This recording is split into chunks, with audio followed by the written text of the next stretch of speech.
The attack on men and boys in education begins here. And make no mistake, this is a conscious and deliberate attack on males, not some unfortunate set of circumstances. So, a book for Jake. For him to read? Read? He's only 2. Well, of course. And he's a boy. And what's that supposed to mean? Well, let's put it this way. We have an Alpha Plus reading club here at the library. Yes? And there aren't any boys in it. Oh. Boys are falling further and further behind at every level. In the meantime, psychologists at London Zoo have taught a female gorilla to count. Do you hear that, Jakey? You're about to be overtaken by girl gorillas. It's certainly beginning to look that way. Are boys currently underachieving in education? I think generally trend would indicate that girls tend to perform at a higher level than boys, and that's been paradoxically the case for the last 20 or so years. So generally speaking, if you make a generalisation, yes, that's absolutely true. Do you know any reasons for this? I think largely it could have a lot to do with the kind of curriculum that historically we might have offered boys. So I think by tuning in what boys are particularly interested in and ensuring that the kind of curriculum that the boys are being offered is appropriate to their needs. So, for example, boys tend to have often a technological slant towards learning. So you provide them with the opportunity within that sphere to be successful. If you offer boys the kind of scenario where you just want them to write a story, most boys will actually turn off on that one. But if you ask them, for example, to write a kind of scenario where you wanted them to use a different set of, let's say, technical skills, for example, and then you're asking them to sort of make inferences and references, and they can draw upon experiences that are appropriate to their level of understanding and interest, then there's no reason why they shouldn't be on the same level pegging as girls. So even though it's well known what kind of educational content appeals to boys compared with girls, the curriculum is deliberately designed to be relatively uninteresting to boys. Girls will do it as a part of the course, but the boys actually will sort of turn off from a very early stage and say, well, actually this isn't relevant to me, I'm not even going to bother even trying. Most of the reasons why they're underachieving is that the syllabus hasn't been designed for them. The syllabus and the curricula have been designed to cater mainly for female children, and that is, one can see that in so many areas. And if you talk to boys about what they like and dislike about school, one of the things that they dislike the most is having to deal with the wishy-washy, empathising kind of material that they're expected to deal with. And as I understand it, history lessons at school and geography lessons, there's much more emphasis these days on feelings than on facts. Our educational system is completely tailored towards females, for a start. Almost everything that has benefited boys' education has been thrown out of the curriculum on the grounds that it discriminates against the girls. And the result is that boys are doing badly in their education at all levels, right from the start, right through to university. Girls develop at a different rate than boys. They're more developed, physically developed when they're born, and it takes boys a little while to catch up. And yet we put them both into school at exactly the same time, and we expect them to do exactly the same things. And quite often we're expecting, in an education system that's female-dominated, we're expecting boys who are lagging behind physically and mentally to do exactly the same as girls, and then being taught by women whose thought processes work the same way as the girls that they teach, so the boys tend to fail. The interests of males in the world of education are very different from those from females. They like different reading materials. Their approach to teaching subjects is different. There is some indication that females look at the work that they have to do with different parts of their brain. And so it's very important that the teachers are able to connect with the children they teach. And females simply cannot do that to the same level with male children as can males. Schools have been steered by government to design classroom activities that are guaranteed to make boys bored, agitated, and above all, uninterested in the learning process. I can assure you the number of boys that teachers come across who are put off the whole educational system because they're having to deal with material that is of not interest to them. This in turn leads to thousands of boys being punished for misbehaviour or wrongly diagnosed with various attention disorders. Schools has become a hostile environment for boys, where girls are the focus of educational support, and boys can even be regarded as abusers. She said boys were being taught such things that, well, essentially men are aggressive, men are warlike, we're violent. The National Union of Teachers now is coming out with, they want built into the curriculum that boys mustn't say sexist things against girls, but they didn't balance that with girls also shouldn't be saying sexist things against boys.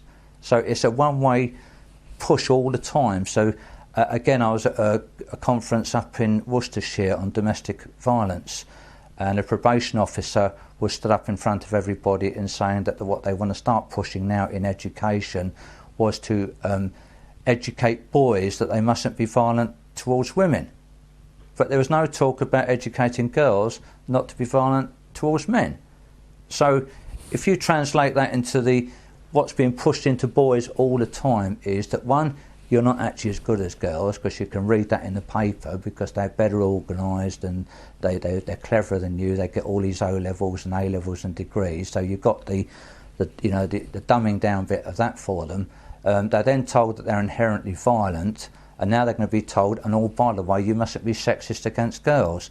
Now, you imagine being in a mixed class as they are these days, and all you've got is this negative stuff coming at you all the time. Then male teachers are excluded from nursery and primary schools. The method used to do this is the creation of an environment of fear and mistrust of men by casting any man that wants to work with children as a potential paedophile. Making the sides opposite, both of the acute angles, A and B, will always equal the sum of the squares of the other sides.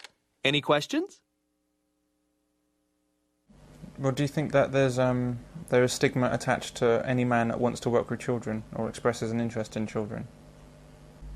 Yeah, well, there's always going to be something like that because of this Ian Huntley thing, and there's always a high-profile case on paedophiles, and the whole stigma that it's guys fiddling with kids or babies or whatever.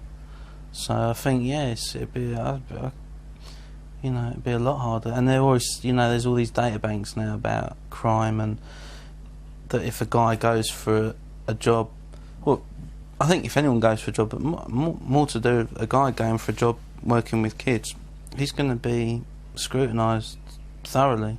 It's always in the public eye. I mean, I'm not an expert on any of it, but it's almost there every day, in the papers or on the news, paedophiles being found, and it's that old man that's sweating all the time kind of guy that's, pictured in it. It's always there. This is part of a larger effort in society to drive a wedge between men and children and to remove male role models from children's lives. And it's succeeding magnificently. As a society, child sexual abuse is very high on our radar, when it's actually so rare it has no business being there. Good evening. Amid the upsurge in both the practice of paedophilia and the arrest of those who practice it. In the 1950s, a national questionnaire explained exactly what a paedophile was. Each man in Britain was asked if he thought he was one. 92% said yes. Child sexual abuse by women, of course, is never mentioned. I'm actually very distressed by what has happened about sexual abuse of children in general. And my main distress is the kind of vilification of men. And it's interesting about us as women, because we're quite willing to accept that we are a superior breed and that we do everything right, but quite unwilling to accept that we could do anything quite as horrible as this. Yeah, women who sexually abuse children like to have jobs where they're around children, nursing, teaching, daycare, things like that. You really don't think twice. I mean, most parents don't think twice about leaving their children in care of a woman. They do now think twice about leaving their child in care of a man.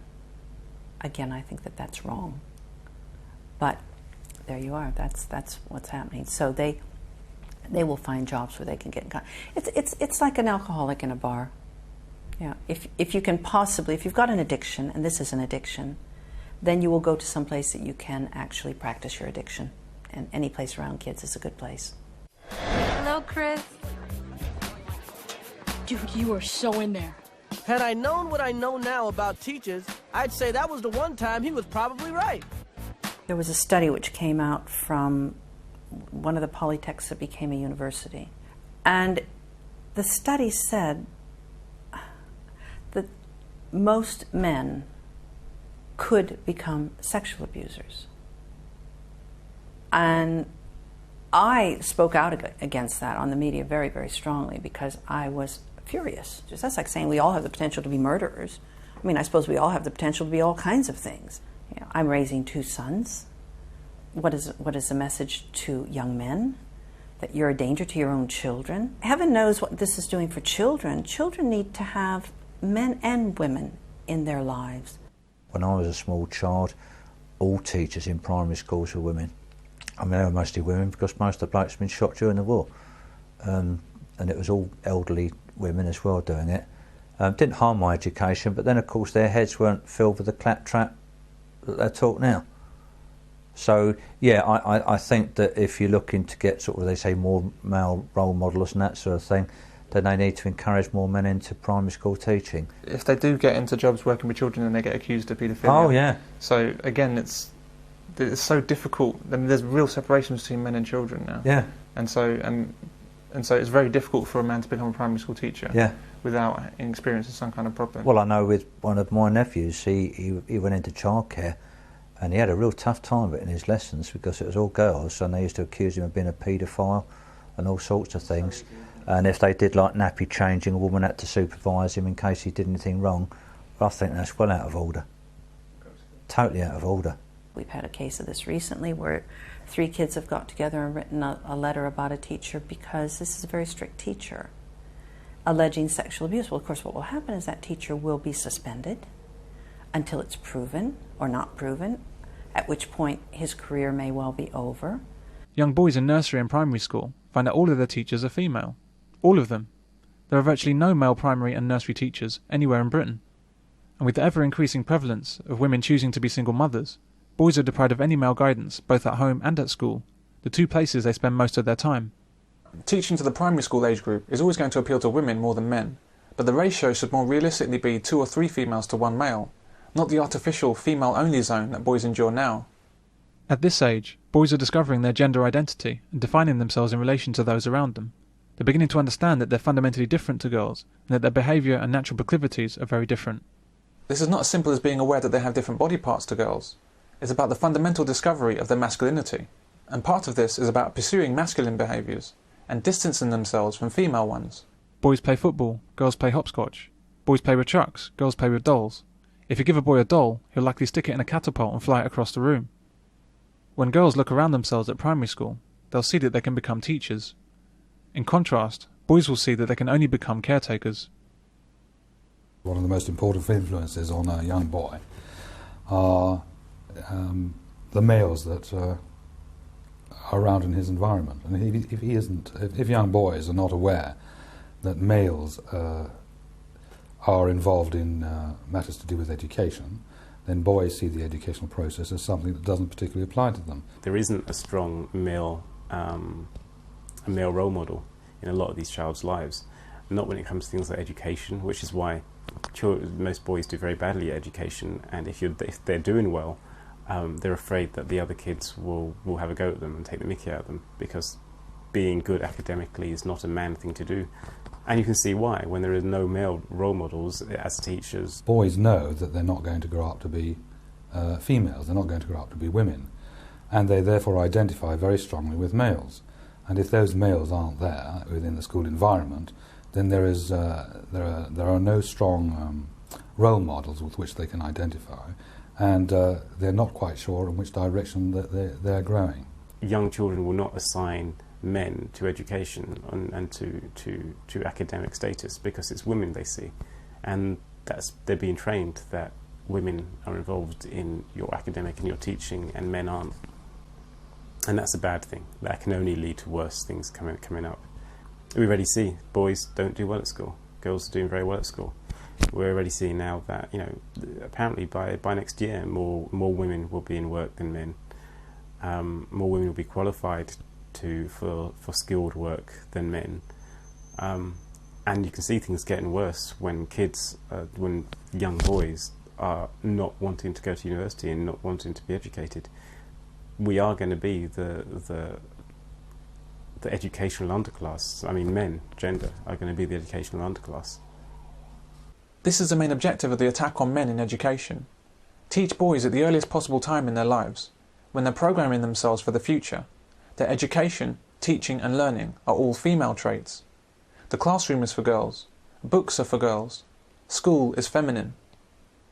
Politicians have something to say about how a lack of black teachers is a factor in black underperformance, but inexplicably, this same logic is not extended to male teachers. Now speak to Diane Abbott, who's MP for Hackney North and Stoke Newington. Good morning, Diane. Good morning. What do you think of Ken's plan for a third of teachers coming from ethnic minorities? Oh, I support it. It's part of a programme of work that I'm helping him put together to deal with this issue of black underachievement. Many male teachers want to work in primary schools, as it's common knowledge in the teaching profession that educating young minds at this age is possibly the most rewarding teaching experience. If you're looking at men teaching young children, I think it's very good. I think it's good for them, and I think it's also good for young children to have a male role model. If you're going to actually work in education, you've got to, at some stage in your career, have taught young children to understand how children come through the learning process. But it's made clear to male teachers that they're not wanted near young children because they're regarded as a danger to them. Men are generally not wanted in a primary school level. You can go to secondary school, you can do all your stuff there, and you can get involved there. When at primary school level, men are not wanted and they're not trusted. It's rough, but there you go. The government gives with one hand and takes away with the other.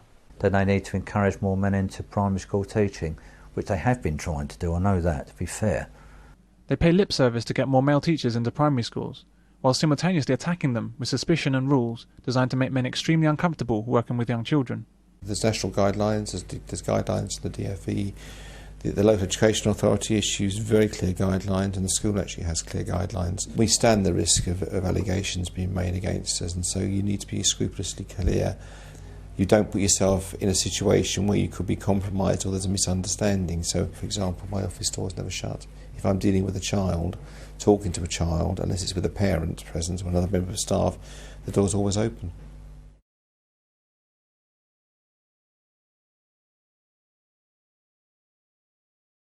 So men have become frightened of touching kids. Male teachers are not going into primary schools. Edicts are coming out from councils telling teachers not to touch children between the shoulders and the knees, not to let them sit on your lap if you're reading them a story. And this is, although it says it's aimed at men and women, it's aimed at men. And almost laughably, the media then wonders where the male teachers are. Men are only really accepted in schools from secondary age and up, when it's already too late to affect the attitude of most boys to education.